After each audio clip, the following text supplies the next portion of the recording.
Henry's special coal.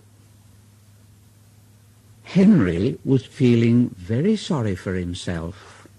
He said to James, "You know, James, I suffer dreadfully, and no one cares." James said, "Oh, rubbish, Henry. You don't work hard enough." Henry was bigger than James, but smaller than Gordon. Sometimes he could pull trains very well, but sometimes he had no strength at all. The Fat Controller spoke to him. "You're too expensive, Henry. You've had lots of new parts and new paint too, but they've done you no good. If we can't make you better, well, we must get another engine instead of you. Sorry." This made Henry, his driver, and his fireman very sad. The Fat Controller was waiting when Henry came to the platform. He had taken off his hat and coat and put on overalls. He climbed to the footplate, and Henry started.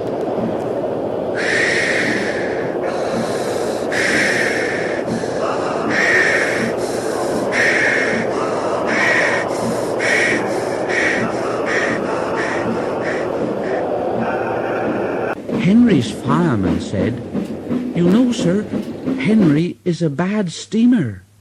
I build up his fire, but it doesn't give enough heat." Henry tried very hard, but it was no good. He had not enough steam, and they stopped outside Edward Station. Henry was very upset.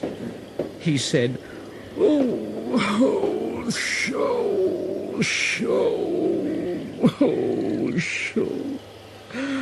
I shall have to go away. So Edward took charge of the train, and Henry stopped behind.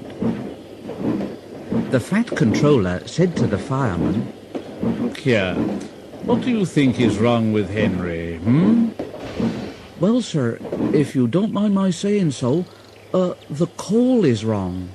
We've had a poor lot lately, and today it's worse. The other engines can manage. They've got big fireboxes, but Henry's is small and can't make the heat. Now, with Welsh coal, he'd be different, see?" "Oh, Welsh coal, eh? Well, it's expensive, but Henry must have a fair chance. James shall go and fetch some Welsh coal." When the Welsh coal came, Henry's driver and fireman were excited. This is fine now. We'll show them, Henry, old fellow, eh?" And they carefully oiled all his joints and polished his brass till it shone like gold. Henry's fire had already been lit, so the fireman made it carefully. He put large lumps of coal like a wall round the outside. Then he covered the glowing middle part with smaller lumps. Henry said, "Hey, you're spoiling my fire." "No, we're not, Henry. You wait and see. We'll have a roaring fire just when we want it." And he was right. When Henry reached the platform, the water was boiling nicely, and he had to let off steam to show how happy he was.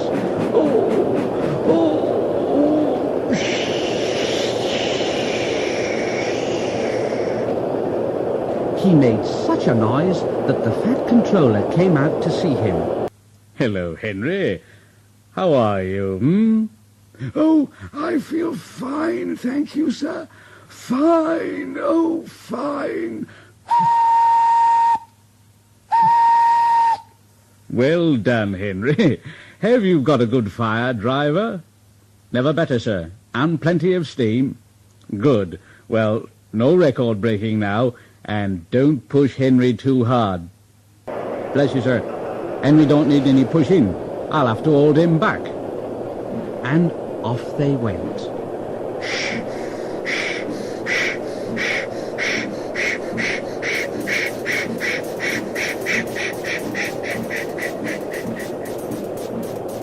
Henry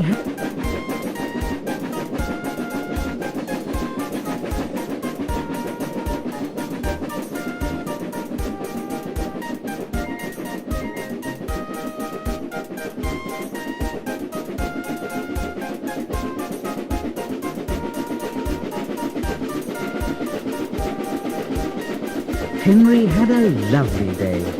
He had never felt so well in all his life. He wanted to go fast, but his driver wouldn't let him. Steady, old fella. Steady now, Henry. There's plenty of time. They arrived early at the junction, and not long afterwards, Thomas came puffing in.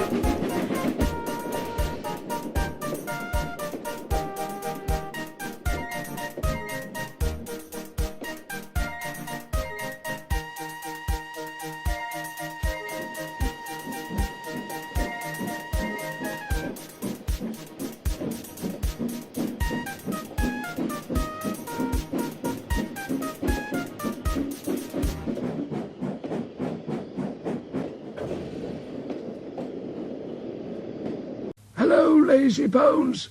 Where have you been? I can't wait for dawdling tank engines like you. Goodbye.